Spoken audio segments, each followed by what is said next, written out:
alimdən, çox tanınmış professordur deyərəm ki, indi soruşurlar ki, bir qadın gəlir soruşur ki, istəyirəm övladım sizin kimi çox ağıllı olsun. Nə edə bilərəm? Deyir ki, hekayə oxuyun. Deyir, qadın elə bilir ki, onu yola verir. Deyir, istəyirəm ki, daha çox ağıllı olsun. Deyir, daha çox hekayə oxuyun. Bunu edən Einsteindir. Bu sözü deyən Einsteindir.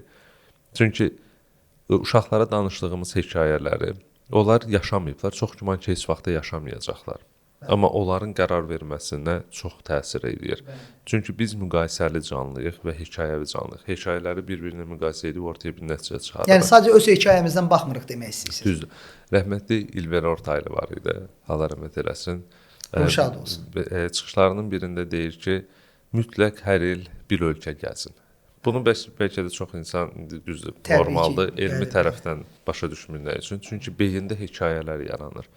Əgər mən bu gün dünəndən eyni şeyləri eləyirəmsə, bir şey öyrənməmişəmsə, bir fərqli dayanıb düşünməmişəmsə, deməli dünəndən eyni günü yaşamışam.